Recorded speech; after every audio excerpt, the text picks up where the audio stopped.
This is a moment that has sparked intense debate across the nation. President Donald Trump's decision to deploy military forces to Portland, Oregon, has ignited fierce disagreement over the role of federal authority in local affairs. But here's where it gets controversial. While Portland's leaders and residents argue that the city is thriving on its own, Trump insists that the move is necessary to address perceived threats to national security. What exactly is at stake, and why is this issue dividing so many? Portland's Democratic governor, Tina Kotek, has directly challenged Trump's order, stating that the city is doing just fine without federal troops. She emphasized that there is no insurrection or national security threat, a stance that contrasts sharply with Trump's claim that the city is under siege from domestic terrorists. This clash highlights a broader tension between state autonomy and federal intervention, a topic that has long fueled political discourse. Trump's announcement came via social media, with him directing the Department of Defense to provide all necessary troops to protect war-ravaged Portland.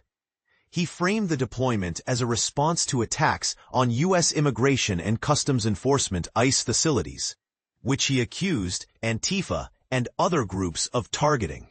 However, the White House has yet to provide a timeline or details on the troops involved, leaving many questions unanswered. Residents of Portland have expressed confusion and frustration. "Here's the emergency," asked Alan Schmertzler, a 72-year-old resident, as he jogged along the Willamette River on a peaceful fall day. Others, like John McNewer, called Trump's rhetoric ridiculous, noting that the city feels safe and stable. This sentiment is echoed by Portland's mayor, Keith Wilson, who argued that the president is projecting lawlessness where there is none. The controversy extends beyond Portland.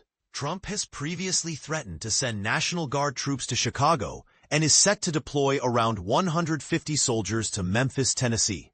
These moves contrast with the hundreds of agents sent to Portland in 2020 during racial justice protests, raising questions about consistency in federal strategy. In Memphis, protesters have rallied against the arrival of federal forces, holding signs that read, "Resources, not task forces," a nod to the Pink Floyd song, "Another Brick in the Wall." The debate over federal intervention is further complicated by Portland's status as a sanctuary city, a term that generally refers to places that limit cooperation with immigration enforcement. While Oregon's congressional delegation has urged the Trump administration to avoid sending troops, GOP Representative Cliff Bentz is an exception. Their letter to the president and top officials condemned the move as an abuse of executive power, warning that it could undermine the balance of power between states and the federal government. Yet Portland's recent history offers a counterpoint. The city has seen a decline in violent crime, with overall crime rates down 17% from January to June 2024 compared to the same period in 2023. Homeless encampments have also decreased, signaling a recovery from the pandemic-era challenges. Meanwhile, Trump's focus on combating the radical left has intensified, with him recently suggesting that a large-scale operation is underway in Portland. "We're going to get out there and do a pretty big number on those people," he said, labeling them professional agitators and anarchists. As the nation watches, the question remains, does this deployment reflect a genuine threat, or is it a political move driven by ideology?